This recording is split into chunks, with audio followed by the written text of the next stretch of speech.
নমস্কার, আমি Monica's recipe and blog থেকে আজকে রান্না করতে করতে তোমাদের সাথে মনের কিছু কথা বলবো। মনের কথা বলতে কিন্তু একজন বিশ্বস্ত বন্ধুর দরকার হয়, আর এই বন্ধু কিন্তু সবার ভাগ্যে জোটে না। যেমন আমারও তেমন কোনো দু একজন ছাড়া বিশ্বস্ত বন্ধু নেই, তবে সবার কাছে সব কিছু বলা যায় না। তো রান্না করতেছি আজকে, দেখো আলু ফুলকপির তরকারি, আরও রান্না করছি টমেটোর টক, রান্না করলাম কচু শাক। রান্না করতে করতে তোমাদের সাথে কিছু মনের কথা বলি। আমার যখন বিয়ে হয়, আমার একটা দুঃখের কথা তোমাদের কাছে শেয়ার করতেছি। আমি যখন নতুন বউ হয়ে তাদের বাড়িতে আসি, আমার শ্বশুর বাড়িতে, কিন্তু পরের দিন থেকেই আমার ঘর মোছা শুরু, কাজ করা শুরু। কারণ আমার শাশুড়ি ছিল না ঘরে, মেয়েদের মতো করার কেউ ছিল না, কারণ আমার 2 ননসের বিয়ে হয়ে গেছে, আর ঘরের বড় বউ হিসেবে আমি ছিলাম। তো দ্বিতীয় দিন থেকেই আমি সন্ধ্যায় তাদের বাড়ি শ্বশুর বাড়ি এসে পৌঁছেছি, আর পরের দিন থেকেই আমার ঘর মোছা শুরু। এমন কষ্ট গেছে যে ভাত একটু মন চাইতো, কেউ একটু দুগা ভাত সামনে এসে দিলে বা একটু চা দিলে অনেক শান্তি লাগতো, কিন্তু আমাকে ভাত দেওয়ার মতো বা ভালো না লাগলে কেউ সামনে কোনো কিছু আগায় দেওয়ার মতোই এরকম কেউ ছিল না। তো কী আর করার, এটা সবার ভাগ্যে, ওরকম শ্বশুরবাড়ির আদর যত্ন সবার ভাগ্যে জোটে না, তবে আমার ভাগ্যেও জোটেনি।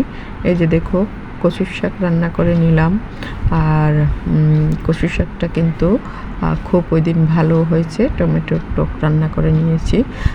গরমের মধ্যে সাধারণ রান্না, সাধারণ খাবার খেতে কিন্তু অনেক ভালো লাগে। তো দেখা যায় প্রত্যেকটা মেয়ের জীবনই কিছু না কিছু দুঃখ থাকে, কষ্ট থাকে, আবার অনেকের জীবনে অনেক আনন্দও বেশি থাকে, কিন্তু বিয়ের পরে সেই দুঃখগুলো শেয়ার করার মতো কেউ থাকে না। যদি স্বামী ভালো হয়, অনেক কিছু স্বামীকে শেয়ার করা যায়, আর যদি স্বামী খারাপ হয় তাহলে তো মানে আমও গেছে, ছালাও গেছে। তবে আমার ভাগ্যটা এইখান দিয়ে ভালো ছিল, আমি অনেক কিছু মানে মনের কথা শেয়ার করতে পারছি। হয়তো সেটা তার মনেই ছিল, কারো কাছে সে বলতো না, বা সেটা নিয়ে কারোর সাথে লাগতোও না। এটা আমার ভাগ্য ভালো ছিল। এটা কিন্তু সবার কপালে হয় না।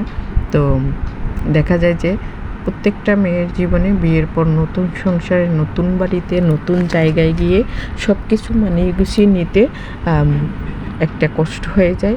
সেটা কিন্তু সেই কষ্টটা বোঝার মতো সবার ভাগ্যে সেই শ্বশুরবাড়ির লোকজন হয় না। আমারও ওরকম ছিল না, সেই কষ্টটাই বড়। কিন্তু কষ্টগুলো এমন কষ্ট গেছে, সবার সাথে শেয়ার করতে পারতেছি না।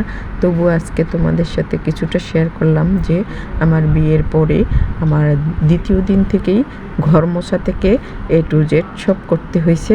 এটা আমার একটা ভাগ্য, মানে দুর্ভাগ্য বলতে পারো। তো সেই দুঃখের কথাটাই আজকে তোমাদের সাথে শেয়ার করলাম। সবাই ভালো থাকো, সকলের জন্য শুভকামনা রইল। সবাই পাশে থেকো, সবার জন্য শুভকামনা। আবার কথা হবে, দেখা হবে অন্য কোনো ভিডিও নিয়ে।